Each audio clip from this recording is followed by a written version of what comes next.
Hey YouTube, it's me, your boy, Itchy, B3, back with another kicking, that tradition, of course, graphic novel review. This one's Maddie Matt's, one of yours. Yes. So without him, you guys wouldn't see this book here. I am the Green Arrow addict here. Yeah, it's a okay book. I'm talking about that series as a whole. Yeah. But this book today, Green Arrow from Rebirth, Volume 2, Island of Scars, correct? Is that what it's called? Yes, Island of Scars. I remember it. You've read it more recently, I think. 'Cause I'm pretty sure I read it and then passed it off to you. No, because I bought it for you and I read it before I gave it to you. Oh, okay. Never mind then. Well, then I don't have an excuse. But, yeah, so let's talk about the story first. The story is rushed. We were talking about this before we hit record on this. The pacing in this is, frankly, in my opinion, terrible. And it wasn't the first one, too. It wasn't the first one. And It might be worse than this one. I think it actually is worse than this one. Because we got more stories in this one. It feels like two distinct stories that should have their own, what was that? The trade collection, is that the official term? Yeah, you just call it a graphic novel. So it feels like this one should have been two longer graphic novels.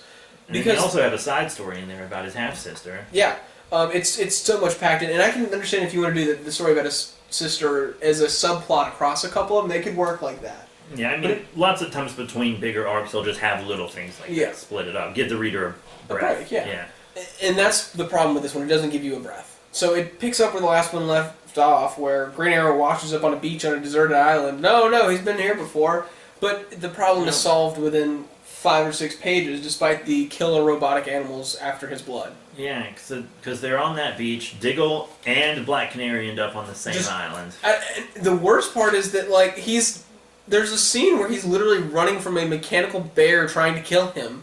He runs. Right. Then there's a frame of him, in the woods, and then the next frame, Black Canary is sitting on the beach waiting for him. The bear's gone. It poofs. It disappears. Bear's gone. It was literally He doesn't outrun it because it was on his heels and he fell. And then he's on the beach with Black Canary, and they're fucking banging in the they're banging in the ocean. They're each other out, dude. I don't know. I didn't see that, but they were definitely banging. Diggle was there too, straight up. Himself. My boy. Diggle's up the beach away. He's doesn't know they're on the same island, and within a couple frames they're back together. Yeah, and then it turns out they're on Heroin Island. Yeah, and that wraps up so fast. Next thing you know, they're on a train underwater. There's apparently a train station that's built into this place that they're shipping heroin off of to the mainland illegally. Was apparently his dad's dream. Not that I remember that being part of anything. But it was the Trans-Pacific rail system, so you wouldn't have to fly over to ship stuff. You could stick it on a train and go. And they're about to have peace in the Middle East. Yeah. How do you go from random Heroin Island to peace in the Middle East? Because apparently the peace talks are being held on this fucking Trans-Pacific Railway train that was also, by the way, funded and built by Queen Consolidated. That's now run by his. Yeah, which just happens to have a stop on Heroin Island. I don't know the name of the actual island. It's just Heroin Island in my mind. It's Scar Island.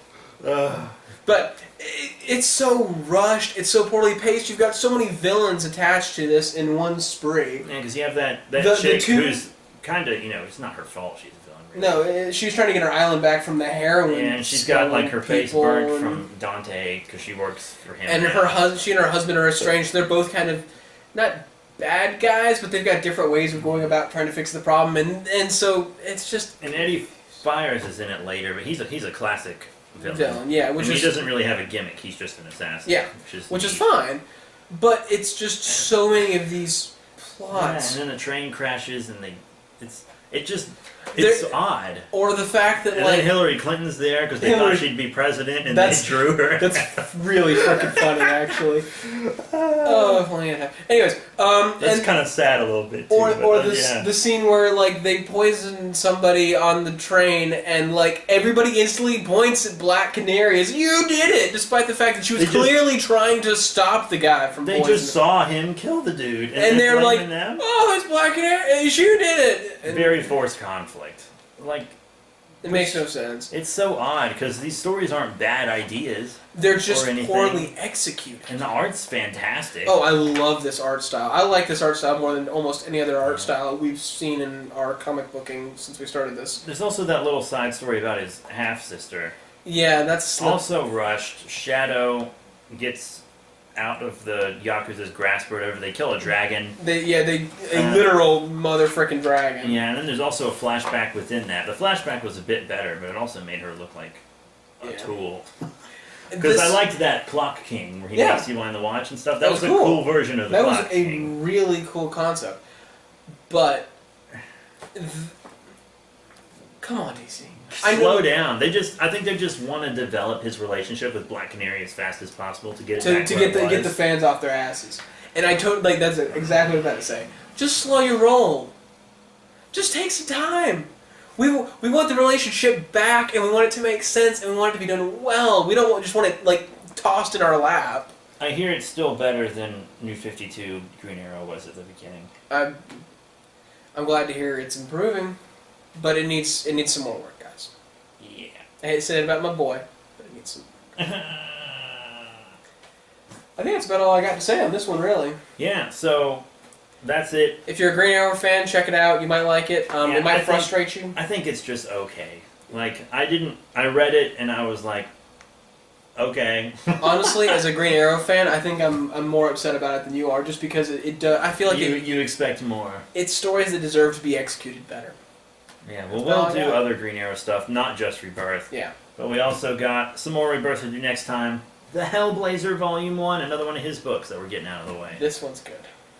I really enjoyed it, but you'll have to tune in next time to see what happens, Papa. So guys, don't forget, rate, comment, subscribe, like it, share it with your friends, put it on Facebook, do whatever you want with it. I don't care. Check out SoundCloud. The Owl God's sitting right next to me. Someone finally downloaded every song I have. Really? Yeah, my first download. My music is trash, but it's entertaining trash. It's very funny. Funny. I think it's really funny. So go check it out. If you like comedy rap, rap, it's good. If you like comedy rap, go check his stuff out. All right, but that's it. Thank you all once again, and we'll see you all later. Bye.